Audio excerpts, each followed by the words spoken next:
चलिए फटाफट देखते हैं 19 दिसंबर की आरआरबी ग्रुप डी परीक्षा का एनालिसिस। सारे जरूरी सवाल और उनके जवाब एकदम फटाफट वन लाइनर फॉर्मेट में देखेंगे। शुरुआत करते हैं करंट अफेयर्स और जनरल नॉलेज के सवालों से। पहला सवाल था खेलो इंडिया यूथ गेम्स के बारे में। ये 7वां एडिशन था और इसका होस्ट स्टेट था बिहार। अगला सवाल स्पोर्ट्स से, रिकॉर्ड ब्रेकर अरमान डुप्लांटिस पर। उन्होंने ये कमाल जून 2025 में किया था। लॉरियस स्पोर्ट्स अवार्ड्स से जुड़ा एक सवाल भी देखने को मिला। और ये रही टॉप विनर्स की लिस्ट, जो काफी इंटरेस्टिंग है। अब बात करते हैं इकोनॉमिक्स की। सवाल था आरबीआई की रेपो रेट पर। अप्रैल 2025 में ये रेट 6% पर सेट किया गया था। किताबों से भी एक सवाल था चोल साम्राज्य के इतिहास पर, और इस ऐतिहासिक किताब के लेखक हैं अनिरुद्ध कनिसेट्टी। चलिए अब देखते हैं फिजिक्स और केमिस्ट्री सेक्शन को। एक प्रैक्टिकल सवाल था बिजली से वायरिंग के कलर कोड पर। तो लाइव वायर के लिए सही कलर होता है लाल।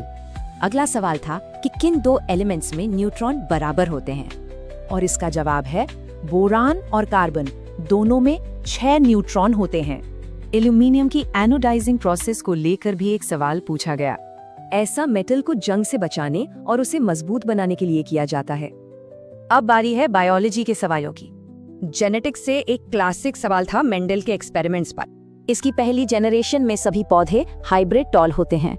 सवाल ये भी था कि सेल में लाइसोसोम का मेन फंक्शन क्या है। लाइसोसोम का काम है सेलुलर वेस्ट को तोड़कर रिसाइकिल करना।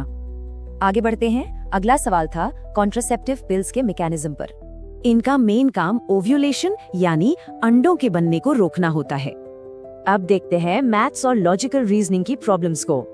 फिजिक्स के एक न्यूमेरिकल प्रॉब्लम थी वर्क एनर्जी थ्योरम पर, और इन स्टेप्स को फॉलो करके जवाब मिलता है 210 जूल।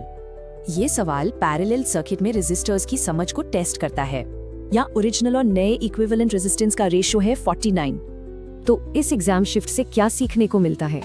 सबसे जरूरी बात तैयारी हाल की घटनाओं और साइंस के बेसिक कॉन्सेप्ट्स पर होनी चाहिए। तो आखिर में एक सवाल, इस एनालिसिस के हिसाब से तैयारी कितनी सही चल रही है?